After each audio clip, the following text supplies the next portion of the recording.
In this video, I'm going to be reviewing and testing the latest Ring outdoor cam. This one came out this month in July of 26, and later on in the video, I'm going to be giving you some of my thoughts about this camera. Is it worth the upgrade? Is it the same camera they came out with last year for the same price? And for those of you that want to use this as a battery camera with solar charging, just wait until you hear what happened to me. We're going to have all this and more coming up, so without further ado, let's dive right in. Here's a comparison chart against last year's Outdoor Cam Plus. Both cameras were $99 at the time of release.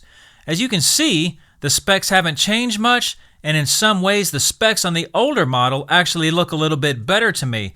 Notably, the older one has dual band Wi-Fi 6 compared to single band Wi-Fi 4 on this new camera. Now this camera does have night vision. We're going to see how that night vision stacks up against my older cameras very shortly. Now the battery version came with all these things right here. I'm going to quickly go through those as well as what you get with the plug-in version. Now they do advertise the camera to be weather resistant and can mount just about anywhere inside and out, but I've got some real world advice on what to do with that coming up real soon. Now there is quite a few things that you can do with these cameras for free, but in order to unlock all the features, you will need a subscription. Things like recording anything, 24/7 recording, smart notifications, sharing and downloading videos. So let's take a closer look at the camera itself. It's pretty basic. This gray mounting plate right here actually will slide off and mount to any surface of your choice. And then when you slide it back on, don't forget to tighten this little security screw right here. Now this can mount to a tabletop, it can mount to a wall or a ceiling or an eave by just simply removing this base plate and moving it to one of these other thread locations right here. Now on the front we have the microphone, the status LED, the main lens, our radar sensor, and the speaker right here. And on the back we have our other threads that I was talking about underneath these rubber grommets right here. And then of course we have our USB-C charging port right here. Now this is where you would plug in your power supply or your solar cell. Now on the top we have our reset button or our setup button right here. Let's take a quick look at the battery compartment. If it's not already, go ahead and loosen that screw right there. Turn the base a little bit like that and then pull it straight down. Now if you want to remove the battery, just push that and then squeeze this tab right here and grab the battery from the other side and just pull like so. Now if you want to charge the battery directly, there's a port right here. That's what that orange cable is for that it came with. Okay, so let's go ahead and move the mounting bracket to the back for eave configuration. To do that, just take the plate off, and that exposes this hole right here where there's a Phillips screw down in there. Go ahead and remove the screw. If you want to do it for wall, you'll go right here, but we're going to go with eave, so that's going to go in this top hole like so.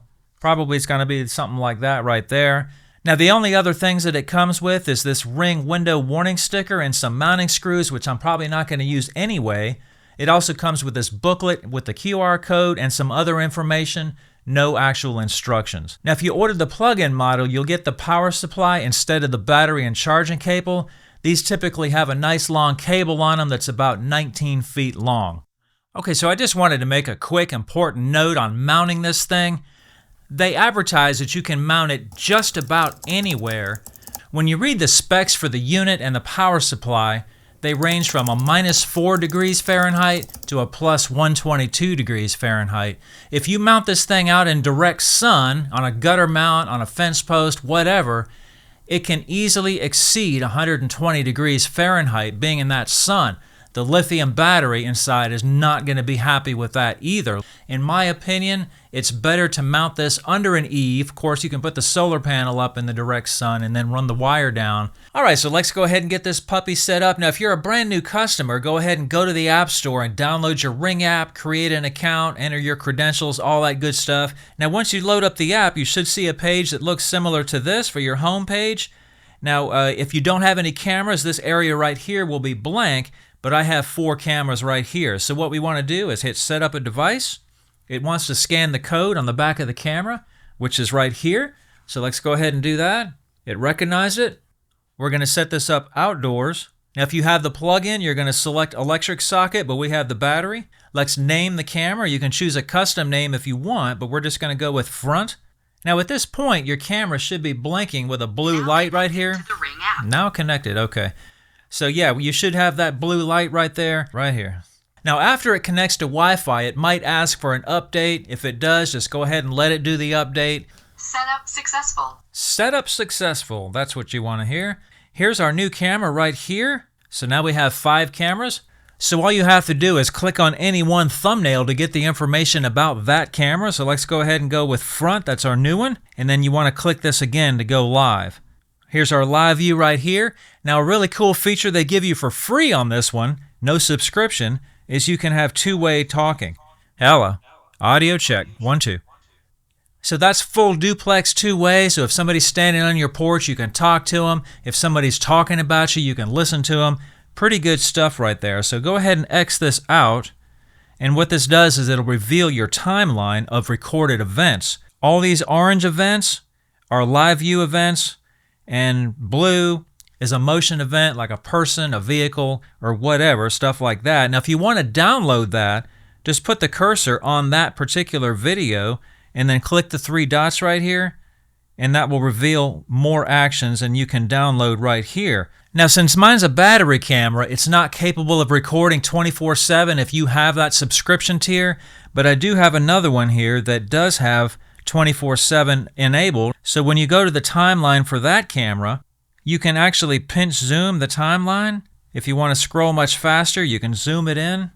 And for this one, what you want to do is if you want to download a 24/7 video, just put your timeline in the approximate area that you want, the cursor right here, and then hit more right here. Now this time when you hit download, you can move these sliders around to up to a 10-minute segment.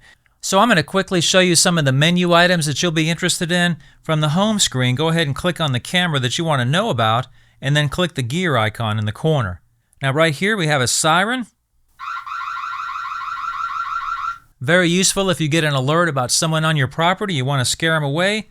Motion settings right here, camera motion zones.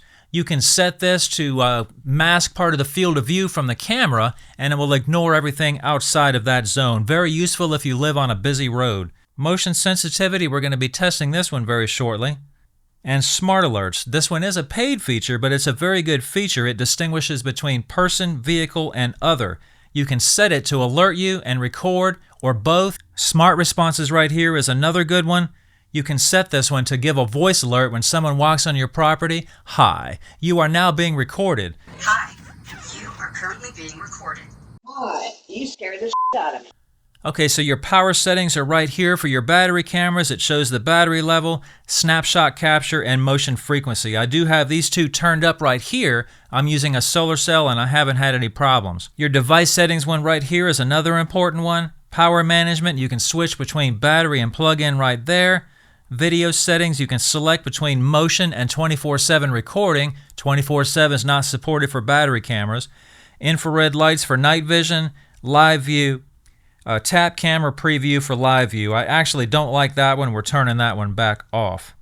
Okay, so with my house layout, I have these 2-foot overhangs. This is a great location for my camera as it will help keep it out of the direct Florida sunlight.